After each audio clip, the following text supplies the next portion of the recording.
Hello बच्चों, तो कैसे हैं आप सब। आशा करते हैं आप स्वस्थ होंगे, खुश होंगे और घर पे रह के पढ़ाई कर रहे होंगे। तो चलिए आज की कक्षा शुरू करते हैं। जैसा कि हम लोगों ने पिछले वीडियो में पढ़ा था व्याकरण, यानी व्याकरण के अंग। तो व्याकरण के कितने अंग होते हैं? 3। वर्ण विचार, शब्द विचार और वाक्य विचार। हम लोग अभी पढ़ रहे हैं वर्ण विचार। वर्ण विचार के अंतर्गत हम पढ़ेंगे आज वर्णमाला। तो आज का हमारा टॉपिक क्या है? वर्णमाला। तो सबसे पहले हम हेडिंग डाल देते हैं वर्णमाला।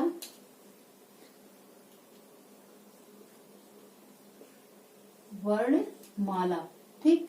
तो सबसे पहले हम आपको व्यवहारिक तरीके से बताते हैं क्या होती है वर्णमाला। जब या जिस प्रकार फूलों को एक धागे में गूंथ देने पर फूलों की माला बन जाती है, उसी प्रकार वर्णों को जब हम व्यवस्थित समूह में रख देते हैं या व्यवस्थित करके उसको रखते हैं तो वह वर्णमाला कहलाती है। यानी कि जब वर्णों को व्यवस्थित समूह में रखा जाए और उनका कुछ सार्थक अर्थ निकले तो वही वर्णमाला कहलाती है। तो सबसे पहले हम यहाँ पे देखेंगे वर्णमाला की परिभाषा। तो वर्णों को या वर्णों को क्रमबद्ध वर्णों को क्रमबद्ध एवं व्यवस्थित, वर्णों का, यहाँ पे का, वर्णों का क्रमबद्ध एवं व्यवस्थित वर्णों का क्रमबद्ध एवं व्यवस्थित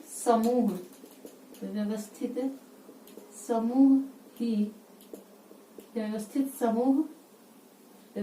समूह वर्णमाला कहलाता है, ठीक।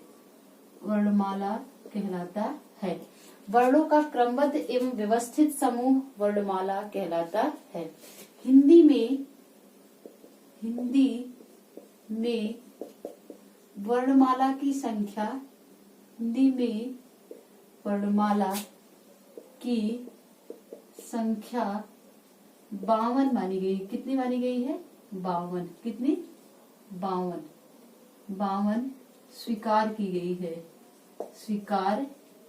स्वीकार की गई है, ठीक। देखिए, वर्णों का क्रमबद्ध एवं व्यवस्थित समूह वर्णमाला कहलाता है। क्या कहलाता है? वर्णमाला। देखिए, वर्णों का क्रमबद्ध यानी क्रम से, यानी क के बाद ख, ख के बाद ग के बाद घ, इस तरह से। एवं व्यवस्थित, जब हम वर्णों को क्रम से और व्यवस्थित रखेंगे तो उनका जो वह समूह होगा वही क्या कहलाएगा? वर्णमाला, ठीक। हिंदी में वर्णमाला की संख्या कितनी मानी गई है? 52। आपसे पूछ लिया जाता है कई बार कि हिंदी के वर्णमाला की संख्या कितनी है या वर्णमाला की संख्या कितनी है। तो हिंदी में वर्णमाला की संख्या 52 स्वीकार की गई है या फिर मानी गई है, ठीक। अब हम देखेंगे हिंदी में स्वर वर्णों, हिंदी में स्वर वर्णों की संख्या, हिंदी में स्वर वर्णों की संख्या कितनी है? 11। कितनी है? 11। हिंदी में स्वर वर्णों की संख्या 11 है एवं हिंदी में व्यंजन वर्णों की संख्या 33 है। कितना है? 33।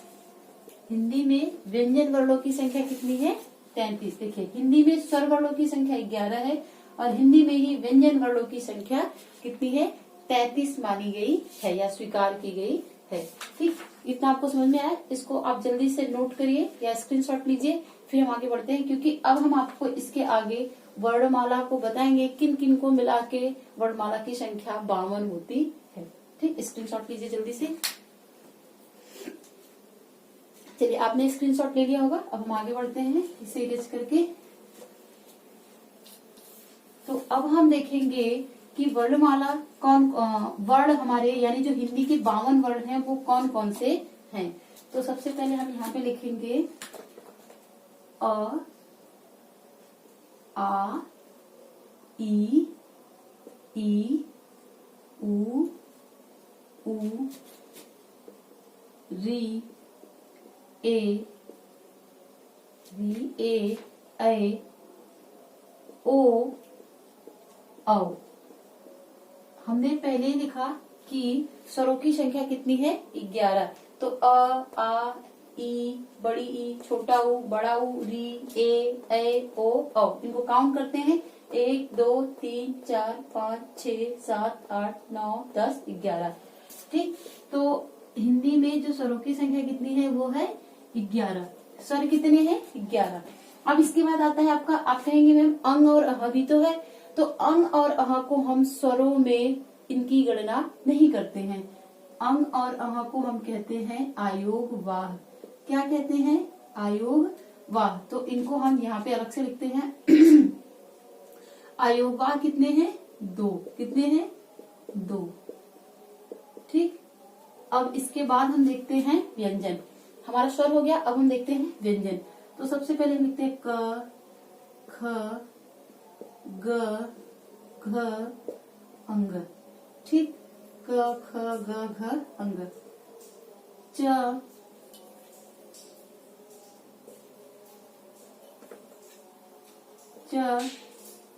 छ, ज, झ, इय। ट, ठ, ड, ढ, अड़। त, थ, द, ध, न। उसके बाद आता है प, फ, ब, भ, म। ठीक। उसके बाद आता है य, र, ल, व। उसके बाद आता है स, ख, स, ह। स, ख, स, ह। ठीक। उसके बाद आता है छ, त्र, ज्ञ और स्र। ठीक। इसके बाद आता है स्र के बाद आता है आपका ड और ढ। चलिए अब हम इनको गिनते हैं और किनको क्या कहते हैं ये भी देखते हैं। तो क से लेकर म तक, क से लेकर म तक के व्यंजनों को हम स्पर्श व्यंजन कहते हैं। क्यों कहते हैं स्पर्श व्यंजन? अभी हम इसको आगे पढ़ेंगे। स्पर्श व्यंजन की संख्या 25 मानी जाती है। देखिए 5, 5, 10, 15, 20, 25। तो स्पर्श व्यंजन की जो संख्या है वो कितनी मानी जाती है? 25। तो हम यहाँ लिख देंगे 25। स्पर्श व्यंजन कितने हैं? 25। ठीक। स्पर्श व्यंजनों की संख्या कितनी है? कुल व्यंजन, कुल नहीं, स्पर्श व्यंजनों की संख्या कितनी है? 25। उसके बाद आता है य, र, ल, व। इनकी संख्या कितनी है? 4। इन्हें हम कहते हैं अंतस्थ व्यंजन। क्या कहते हैं? अंतस्थ व्यंजन। ठीक। इन्हें हम कहते हैं अंतस्थ व्यंजन। उसके बाद आता है स, ख, स, ह। स, ख, स, ह। इनकी भी संख्या कितनी है? 4। इन्हें हम कहते हैं ऊष्म व्यंजन। क्या कहते हैं? ऊष्म व्यंजन। ठीक। उसके बाद आती है छ, त्र, ज्ञ और स्र। इनकी भी संख्या कितनी होती है? 4। इन्हें हम कहते हैं संयुक्त व्यंजन। क्या कहते हैं? संयुक्त व्यंजन। ठीक। संयुक्त व्यंजन। उसके बाद आता है ड और ढ। ड और ढ कितने हैं? 2। इन्हें हम कहते हैं उच्छिप्त व्यंजन। क्या कहते हैं? उच्छिप्त व्यंजन। उच्छिप्त या फिर इन्हें हम द्विगुण व्यंजन कहते हैं। क्या कहते हैं? द्विगुण व्यंजन। ठीक। द्विगुण व्यंजन। अब हम देख लेते हैं कि हमारे वर्णमाला में यानी हिंदी में, हिंदी वर्णमाला में या हिंदी वर्णमाला की संख्या 52 कैसे है। तो सबसे पहले तो हमारे स्वर हो गए 11। उसके बाद 2 हो गए हमारे आयोगवाह, यानी 11 और 2 कितने हो गए? 13। उसके बाद क से लेके म तक जो हमारे 25 स्पर्श व्यंजन है, तो 13 और 25 कितना हो जाएगा? 13, 25, 38। कितना हो जाएगा? 38। 38 के बाद हमारे 4 अंतस्थ हो जाएंगे। अब 38 और 4 कितना हो जाएगा, 40 और 2 42। उसके बाद हमारे स ख स ह 4 में जो उस व्यंजन है, अब 42 और 4 कितना हो जाएगा, 46। 46 में फिर हम जोड़ेंगे छ त्र ज्ञ स्र, ये जो हमारे 4 संयुक्त हैं, संयुक्त व्यंजन हैं 4, इनमें अगर हम 46 में 4 जोड़ेंगे तो कितना हो जाएगा, 50। उसके बाद हमारे ड और ढ, ये जो उच्छिष्ट या द्विगुण व्यंजन है, इनको मिला के कितना हो जाएगा, 52। तो वर्णमाला की कुल संख्या कितनी हो गई, अब तो आप बता सकते हैं कितनी हो गई, आपने यहाँ पे काउंट भी कर लिया। वर्णमाला की कुल संख्या कितनी है, 52, यानी 52। कितनी है, 52। ठीक, आपको समझ में आ गया होगा कि जब हम 11 स्वर, 2 आयोग व 25 स्पर्श व्यंजन, 4 अंतस्थ व्यंजन, 4 उष्म व्यंजन, 4 संयुक्त व्यंजन और 2 उच्छिष्ट व्यंजन, इन सबको मिला देंगे तो वर्णमाला की कुल संख्या हो जाएगी 52। ठीक, इसका स्क्रीनशॉट लीजिए, फिर हम आगे बढ़ते हैं। चलिए, ये आपको समझ में आ गया होगा अच्छे से। अगर नहीं समझ में आया होगा तो वीडियो को 1-2 बार या 3 बार से कम मत देखिएगा। जब तक आप 2-3 बार नहीं देखेंगे, अगर आप 2-3 बार देख लेंगे तो आपको अच्छे से याद हो जाएगा। ठीक, चलिए अब हम इसको इरेज करते हैं और आगे बढ़ते हैं।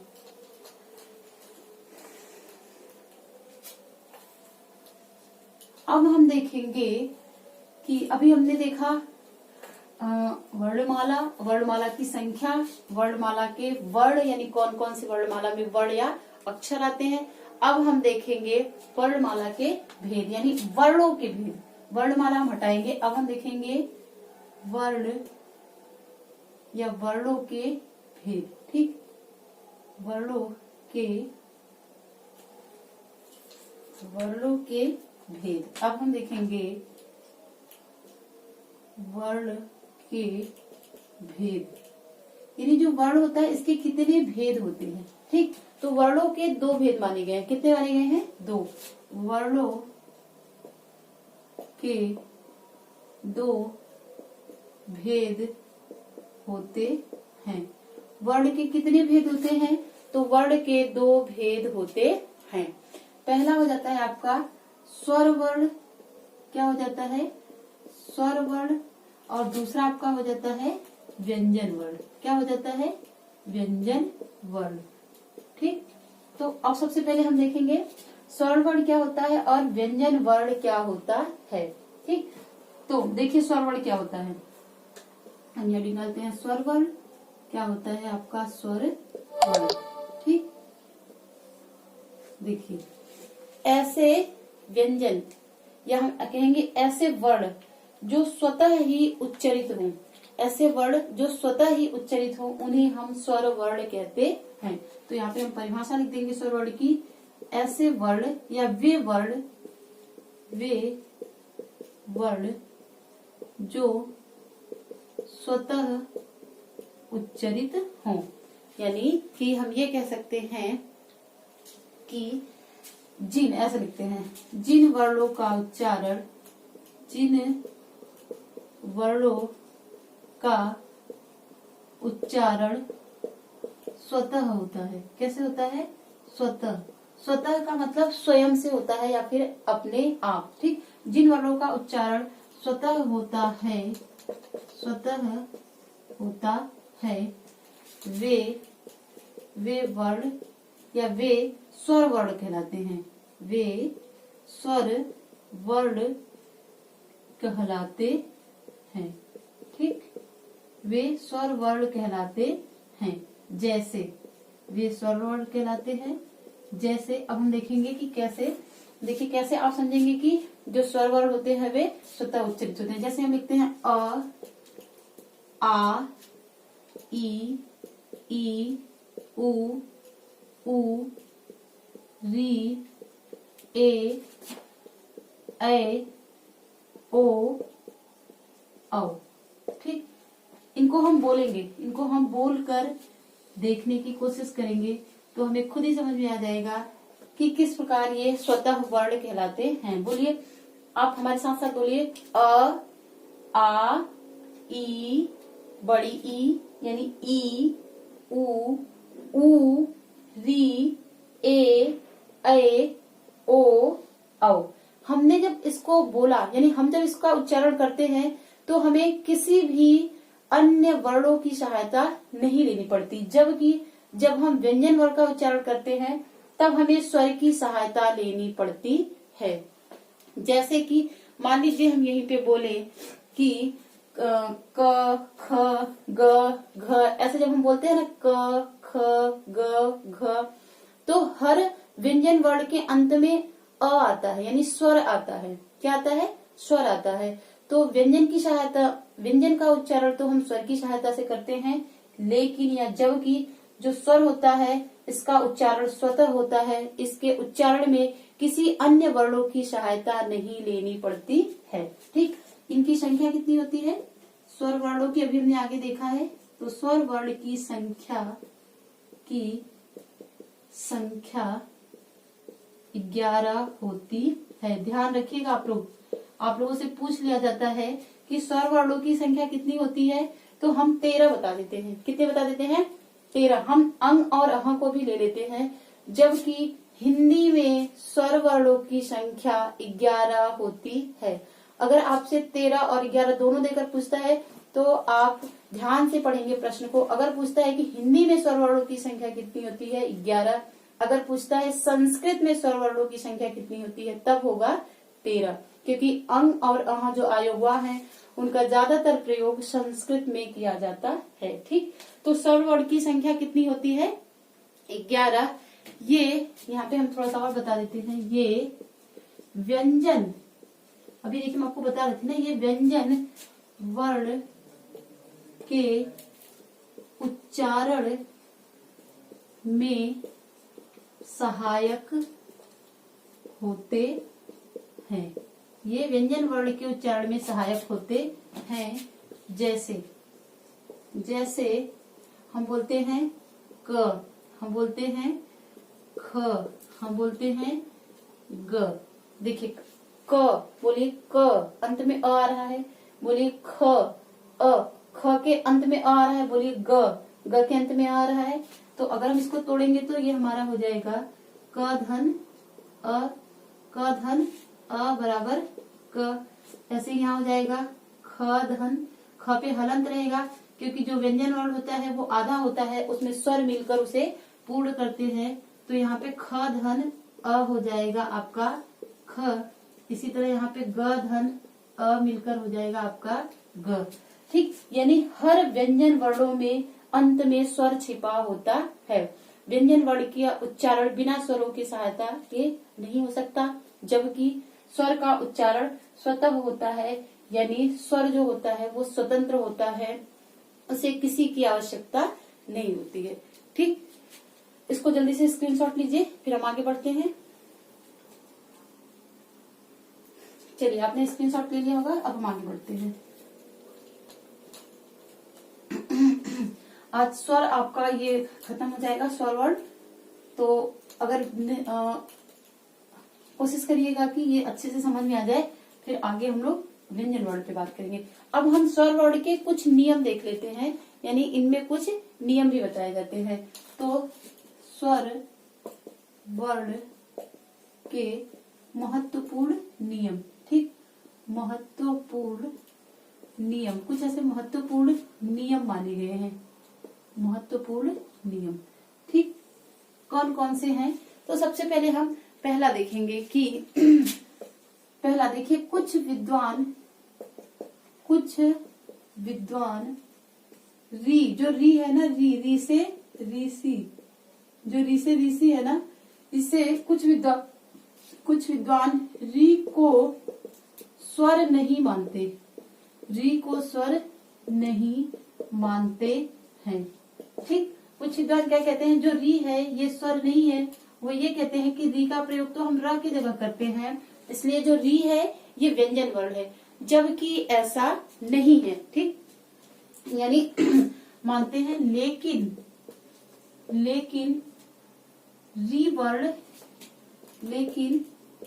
री वर्ण व्यंजन नहीं बल्कि स्वर है। देखिए, कुछ विद्वान री को स्वर नहीं मानते, ये री को र के स्थान पे मानते हैं, इसलिए कहते हैं जो री है ये क्या हो जाएगा आपका व्यंजन हो जाएगा, जबकि ऐसा नहीं है।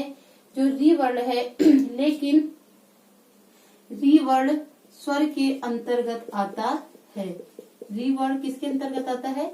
स्वर के अंतर्गत आता है। कैसे आता है? जैसे हम मान लीजिए बोलते हैं, हम बोल के ही समझेंगे तभी हमें समझ में आएगा। जैसे हम बोलते हैं ऋषभ, क्या बोलते हैं? ऋषभ। क्या बोलते हैं? ऋषभ। ऋतु, क्या बोलते हैं? ऋतु। ऋण, ऋण। ठीक, अब इसको बोलिए आप।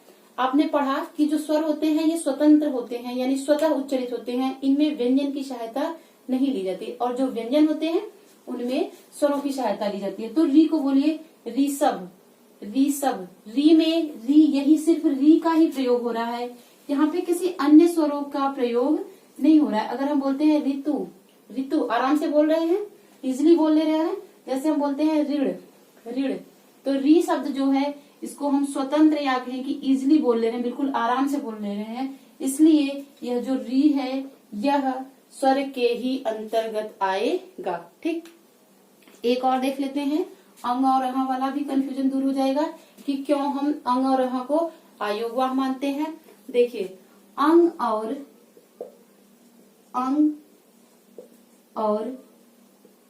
अहा को, अंग और अहा को हम क्या करते हैं? हिंदी वर्णमाला में अंग और अहा को हिंदी वर्णमाला में स्वरों के साथ, इनका प्रयोग हम क्या करते हैं? स्वरों के साथ नहीं करते हैं, हम इनको स्वर से हटा देते हैं, यानी इनके साथ नहीं लिखते हैं। यानी लिखा तो जाता है, जैसे अंग और अहा आपने देखा होगा, जब हम क ख सीखते हैं अ से लेके यहाँ तक तो स्वरों के साथ लिखते हैं, लेकिन हम इनको स्वरों के अंतर्गत मानते नहीं हैं। तो अंग और अहा को हिंदी वर्णमाला के स्वरों के अंतर्गत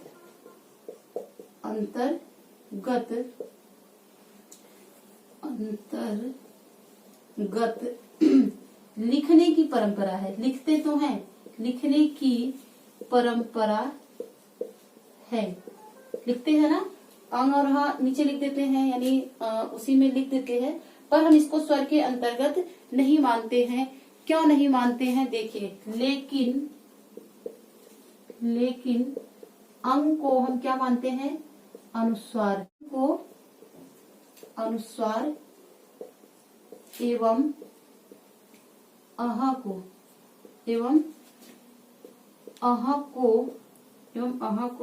विसर्ग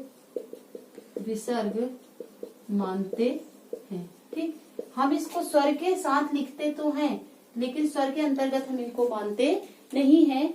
हम अंग को अनुस्वार एवं अहा को विसर्ग कहते हैं। जैसे हम कभी कभी इसका प्रयोग करते हैं, जैसे अंगूर, अंगूर। ठीक, उसके बाद अंग, जैसे कि अंग, अंगूर, अंग। उसी प्रकार हम विसर्ग का प्रयोग करते हैं, जैसे प्रातः, जैसे कि प्रातः। ठीक, प्रातः। ऐसे कई सारे शब्द हैं जिनमें हम अंग और अहा का प्रयोग करते हैं। यानी लिखने की परंपरा तो है स्वर के साथ, लेकिन हम इनको स्वर के अंतर्गत जोड़ते नहीं है या देखते नहीं है। ठीक, एक नियम और रह गया, आप जल्दी से स्क्रीनशॉट लीजिए, एक बार पहले समझ लीजिए। देखिए, कुछ विद्वान री को स्वर नहीं मानते, लेकिन री वर्ण स्वर के अंतर्गत आता है। देखिए, कुछ विद्वान री को स्वर के अंतर्गत नहीं मानते, लेकिन ये री के ही अंतर्गत आएगा। क्यों? क्योंकि हमने पढ़ा है जो री होता है, जो स्वर होता है वो स्वतंत्र होता है, तो री भी एक स्वतंत्र वर्ण है, इसलिए ये स्वर के अंतर्गत आता है। जैसे कि ऋषभ, ऋतु और ऋण। उसके बाद आता है अंग और अहा, कि मैम अंग और अहा के साथ को हम लिखते तो हैं, लेकिन पढ़ते क्यों नहीं है? तो पढ़ते इसलिए नहीं है, अंग और अहा को हिंदी वर्णमाला के स्वरों के साथ या उनके अंतर्गत लिखने की परंपरा है, लेकिन अंग, अनुस्वार और अहा को हम विसर्ग मानते हैं, यानी इन्हें हम आयोगवाह कहते हैं। इन्हें आयोगवाह कहा जाता है। आपने वर्णमाला में देखा था, इन्हें आयोगवाह कहा जाता है। किसको? अंग और अहा को आयोगवाह कहा जाता है। ये ध्यान रखिएगा, ये बहुत पूछा जाता है, पूछ लिया जाता है आयोगवाह किसे कहते हैं, तो अंग और अहा को आयोगवाह कहते हैं। ठीक, जल्दी से स्क्रीनशॉट लीजिए। एक महत्वपूर्ण हम और लिखा देते हैं। चलिए, तो आपने स्क्रीनशॉट ले लिया होगा। अब हम आगे बढ़ते हैं। यहीं पर हम एक और लिखवा देते हैं। ठीक, तीसरा आ आता, इसमें एक आता है आगत, एक आता है आपका आगत ध्वनि। ठीक, तो इसमें हम देखते हैं किसको कहते हैं आगत ध्वनि। कभी कभी हम आ यानी ये जो होता है ना, इसे हम अर्धचंद्र बिंदु कहते हैं और इसे ही आगत ध्वनि भी कहते हैं। तो इसे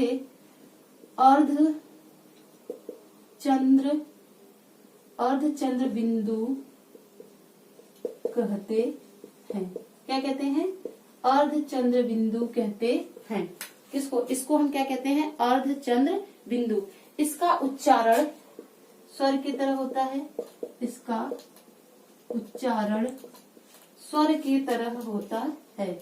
इसका उच्चारण स्वर के तरह होता है। ठीक, लेकिन हम क्या करते हैं? इसको स्वरों के अंतर्गत नहीं रखते हैं। लेकिन यह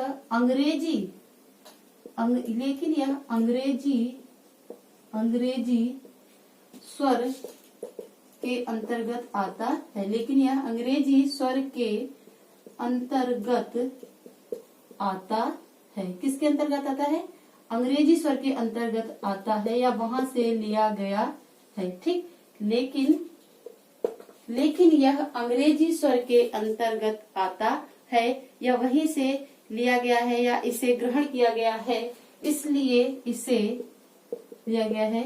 इसे आगत स्वर, आगत या फिर ग्रहित, आगत या ग्रहित स्वर कहते हैं। ठीक, इसे आगत या ग्रहित स्वर कहते हैं। ठीक, और इसका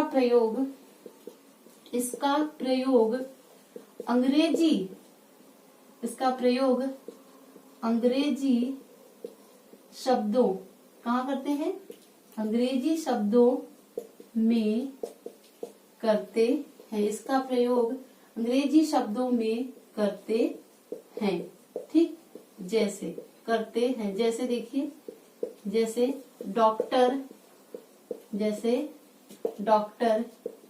स्टॉप, जैसे डॉक्टर स्टॉप। उसके बाद ऑफिस, उसके बाद कॉलेज करते हैं ना। देखिए, इनका प्रयोग हम कहाँ करते हैं? अंग्रेजी शब्दों में करते हैं। समझिए इसको। देखिए, आ जो होता है इसको हम अर्धचंद्र बिंदु भी कहते हैं। क्या कहते हैं? अर्धचंद्र बिंदु। आपसे अर्धचंद्र बिंदु कम पूछा जाएगा, आपसे पूछा जाएगा आगत चिन्ह किसे कहते हैं। तो जहाँ पे इस प्रकार का चिन्ह होने ही हम आगत चिन्ह या आगत ध्वनि कहते हैं। इसका उच्चारण स्वर की तरह ही होता है। जैसे आ बोल तो रहे हम, आ स्वर के ही तरह होता है, लेकिन यह अंग्रेजी स्वर के अंतर्गत आता है। कहाँ आता है? अंग्रेजी स्वर के अंतर्गत। इसे आगत या, ये आ गया, देखिए इसको ध्यान रखिएगा, इसे आगत या ग्रहित स्वर कहते हैं। इसका प्रयोग अंग्रेजी शब्दों में करते हैं। जब भी हम अंग्रेजी को हिंदी में लिखते हैं तो हम वहां पर इस आगत ध्वनि का प्रयोग करते हैं। जैसे डॉक्टर, अब डॉक्टर को हम हिंदी में डॉक्टर तो नहीं कहते, लेकिन अंग्रेजी को ही जब हिंदी में लिखते हैं तब हम आगत ध्वनि का प्रयोग करते हैं। जैसे डॉक्टर, स्टॉप, ऑफिस और कॉलेज।